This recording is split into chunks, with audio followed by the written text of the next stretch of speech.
Hey, if you're new here, I'm Josh, and I'm a sports and documentary cinematographer. And I think it's about time I add one more title. I'm a YouTuber. There we go. Feels good to say it because at this point, I'm posting enough and plan to keep on posting that it's probably time just to own it. We're almost a month into 2026, and this year I'm being a lot more intentional with the gear that I use day to day.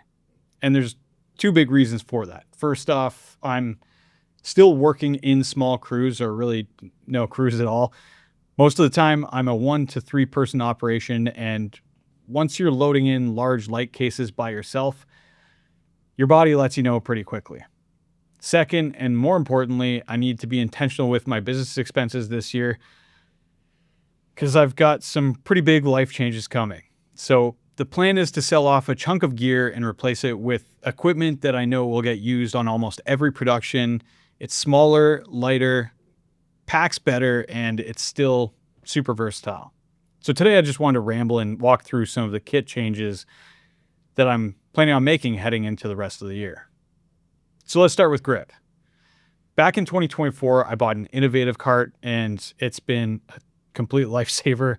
Hauling gear to and from set and back to the truck, I've been able to do without destroying my body, for being honest. But this year, I wanted to make that production cart even better. So right now, I've been using the Kupo C-stands, and they've been solid. But they are silver, so they can reflect light if they've been hit in the right way. And they're a bit bulkier and heavier than traditional black Matthews C-stands. The innovative production cart has C-stand clamps that let you mount up to 4 stands per end vertically, which is so crucial in most of my shoots. It just makes it way easier and less awkward than having C-stands mounted off on the side like I have them right now. But the one caveat is that only the Matthews C-stands work with those because they're 1.25 inches on the outer diameter, which is the max size that those clamps can hold. So sell off the Kupos, bring in some Matthews C-stands, and make life way easier loading grip gear to and from set. Because if you know, C-stands are the worst thing in the world to transport. They just are. They're super useful, but they're the worst. Now that naturally brings us into lighting. Mount lights on C-stands, it just makes sense. My two most used lights right now are the Aperture 600D and 600C Pro. They've been great, but the main issue is their size. The lights themselves are big and heavy, and when you add a 5-foot softbox, they get really big.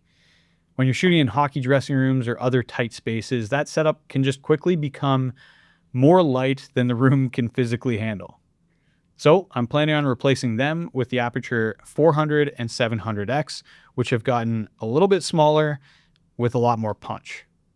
Now, I know what you're going to say, but Josh, you've now lost the RGB of the 600C. But realistically, the work that I do day to day, I just don't need that variety of color all that much. And now with the tunability of white balance, you get 70% of the lights that you might need. You don't get quite as much of that saturated punch, but the little bit of extra lighting color that I need, I get out of those new Blair light engines. Clearly, neither of these have gotten smaller depth-wise with that light box, so neither are going to be the main key light in most situations. Because, again, if you've worked with those Cobbs, you already know the mount may have changed slightly with the PL Bowens mount, but the size and depth doesn't. Which brings me to the key light that I really want to add this year, which is the Godox F800R. It's a 4x4 panel that gives you beautiful, soft source, and it's like this thick versus those Cobb lights that are this deep. Some awkward jokes that can be made there, I'm sure. For the kinds of spaces that I'm working in, that form factor just makes way more sense for most of the shoots that I'm on. Finally, we're going to hit up audio. I've been using the same shotgun mic for 18 years. Talk about a solid return on investment. I genuinely had to pull out a calculator to make sure that I wasn't exaggerating on that time frame, but I've been doing this for almost 20 years, which tracks because I bought this mic the year after I graduated high school and used it as a scratch mic on this camera. Just give me a second. This is the DVX 100B, and this was my first pro level camera It was a 3 CCD camera. For those of you who didn't grow up with these, it's a 3-chip camera, which gave you the best color back in the day. Shot on mini DV tapes, and you had to go to like Shoppers Drug Mart and buy new tapes all the time. I've got stacks of them at home, but I mounted my Rode NTG1 up onto this camera, and this thing just brings back so many memories. This one's not mine. This is actually Christoph's. I borrowed this from his container. I have my other dream camera back there, which is the Sony VX1000, but that's a story for another day. We're talking microphones. Let's get back into that. So this year, I'm finally going to upgrade my Rode NTG1, that's 18 years old again, to the Sanken CSM1.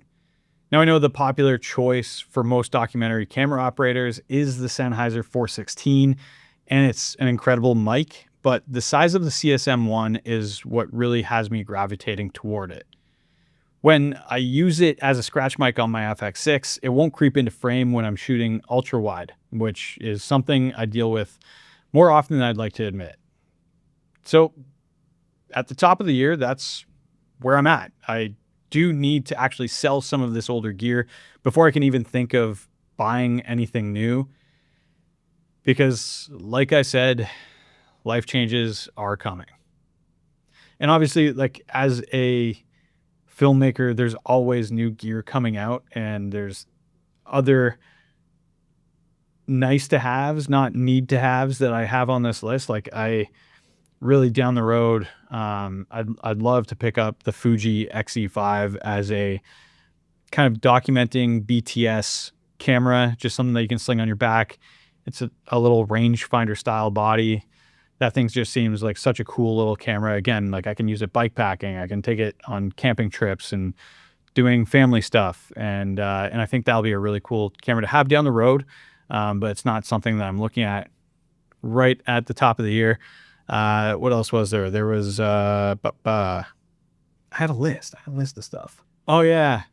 The other big thing that I would love to do is replace my 60D and 60X aperture lights with the Aperture 80C kit. So it's a 3-light kit, comes with a bunch of modifiers in it, and those little lights pack so much more punch than the 60D and 60X, and they're full RGB. So those RGB lights are still there, but that kit is a little more expensive, and it's not a need to have right off the top of the year and something that I can hold off on right now. But ultimately, the goal is getting these newer lights is more about getting smaller kit. It's going to save my back, allow me to do this longer.